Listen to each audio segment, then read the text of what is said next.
Whoa, what have we got here? Uncle Bobby.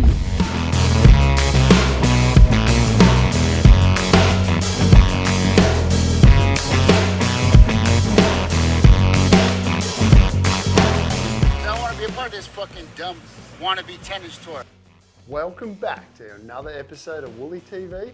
Today, thanks to Channel Islands, we've got the Bobby Quad.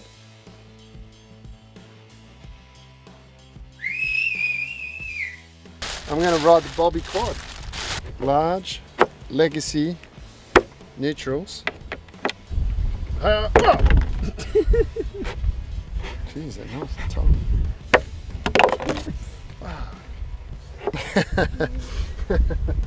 I'm going to put these ones in it. Large, legacy, neutrals, quad, because it's a Bobby Quad. I don't have an option. No.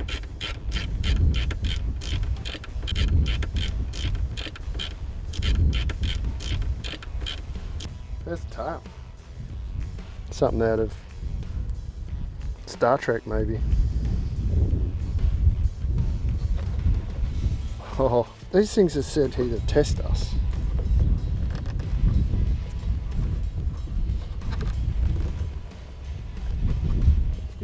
That was just me, it was twisted. The Bobby Quad.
Dog shit out there. It wasn't funny. It was so hard to find a good one, but I found a couple of bits of corn in the nugget while I was out there, so that's good.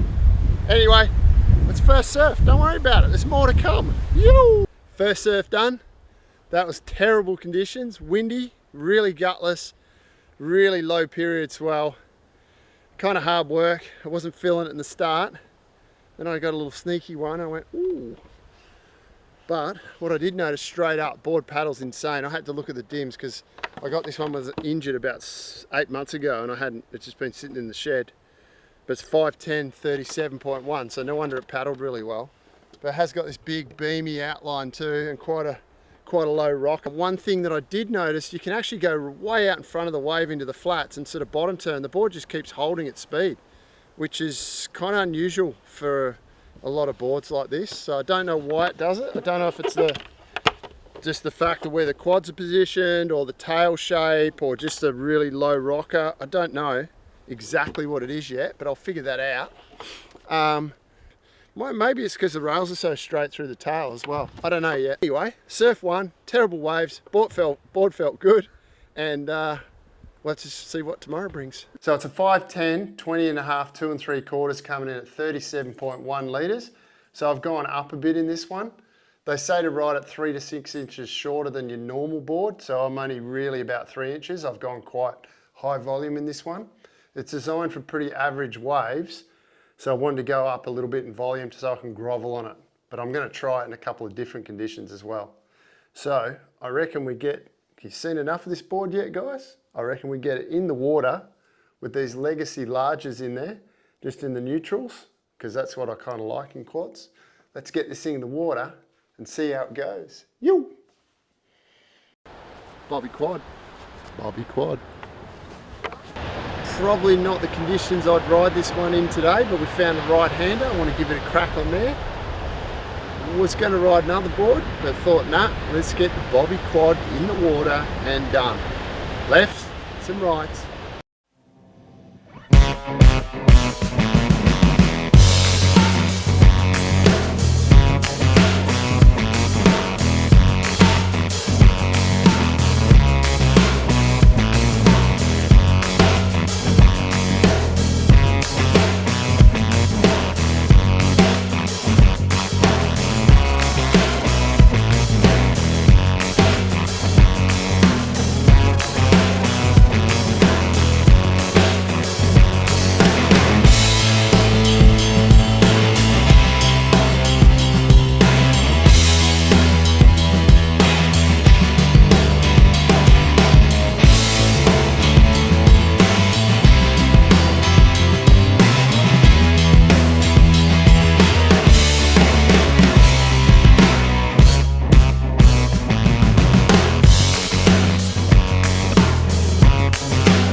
What are you doing there?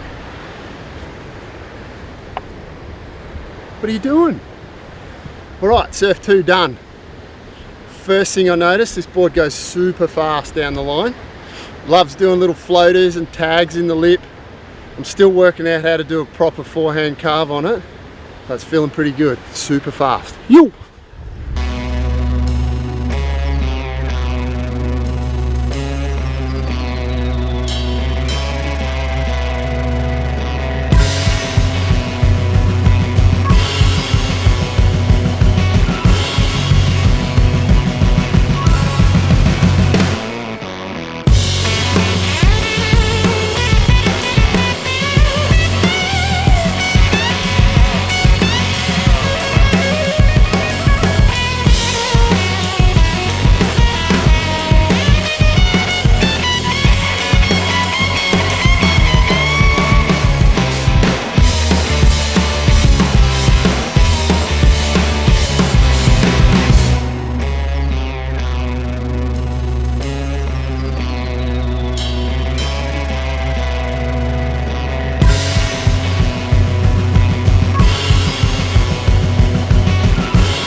All right, so the first thing I noticed about the Bobby quad, it's got a nice big wide template in the nose.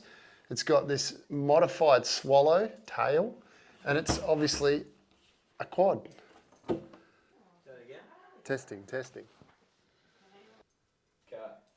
All right, so we're back with the Bobby quad. Did I have fun on this thing? The answer is yes. I got some good waves on it. I had some really average waves on it. What I noticed, the board projects so well out into the flats in crappy sort of surf. So is it a good groveler? Yes, it's a good groveler. That's exactly what I thought it was going to do, and I'm stoked that it did. I don't know why and how it holds so much of the speed of the wave out into the flat. I don't know why it holds the speed out into the flats, but it really does. I think it's got a lot to do with a wide tail and really straight edge through the tail. And that concave just gives it a little bit of squirt, so you can get on the rail way out in the flats and it keeps coming around back into the pocket of the wave. Also noticed that it was really good for doing floaters. It's quite wide at 20.5. So it projects up into the lip really well. It glides along foam really well when you're doing little foam climbs. When the waves are really average, the board went really good. Like I said before in the start, I rode it up to 37.1 litres, so I'm up in the upper end of what I usually ride. My normal boards are like 33 to 34. So I went right up and it helped with the grovelling and it paddles really well. You can go down. It says you can ride it down to 6 inches less than your normal shorty. I think I'd probably struggle to 5'6", being so tall. The 5'10", I could probably go down to a 5'9" or a 5'8", but I reckon for me, I'd use it as a groveler. I want to keep it up here. You can scale it up too. So if you wanted to get a bigger board and just have it for really poor quality surf, this would go good for a bigger bloke or an average surfer wanting to go up in volume. This board do the trick. Anyway, make sure you like and subscribe, leave a comment, I'll come back to you, or flick me an email or an Instagram message. Stay tuned, so many more boards coming through. See you soon. You.